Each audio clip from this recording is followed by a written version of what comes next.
Fibre জাতীয় খাদ্য আমাদের গাট হেলথের জন্য কতটা গুরুত্বপূর্ণ এই ভিডিওর মাধ্যমে বুঝে নেব।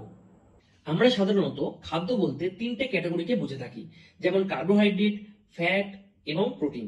কিন্তু ফাইবার আসলে খাবারের সবচেয়ে গুরুত্বপূর্ণ উপাদানগুলির মধ্যে একটি, যা আপনাকে স্বাস্থ্যকর থাকতে সাহায্য করবে। এর মধ্যে সলিউবল এবং ইনসলিউবল এই দুই ধরনের ফাইবার রয়েছে। আমাদের শরীরে ইন্টেস্টাইনের মধ্যে প্রায় 100 ট্রিলিয়নের মতো ব্যাকটেরিয়া রয়েছে। তাদের মধ্যে কিছু গুড ব্যাকটেরিয়া রয়েছে এবং কিছু ব্যাড ব্যাকটেরিয়া রয়েছে। এই গুড ব্যাকটেরিয়া আমাদের ইমিউনিটি বাড়াতে সাহায্য করে, শরীরে বিভিন্ন ইনফ্লামেশন হওয়া থেকে রক্ষা করে। এছাড়া শরীরে হার্মফুল ব্যাড ব্যাকটেরিয়াকে বাড়তে না দিয়ে আমাদের ওভারঅল হেলথকে ভালো রাখতে সাহায্য করে।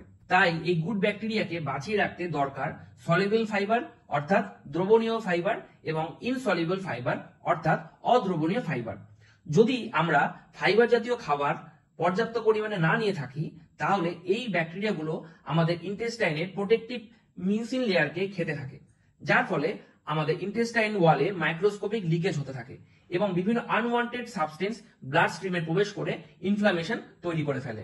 এছাড়াও ইনসলিউবল অর্থাৎ অদ্রবণীয় ফাইবারের আরেকটি উপকারিতা হলো এটি আমাদের কোলনে জেন্টাল ব্রাশ হিসেবে কাজ করে, যা পুরনো ডেড সেলকে সরিয়ে ফেলে কোলন ক্যান্সার হওয়ার ঝুঁকিটা অনেকটা কমিয়ে ফেলে।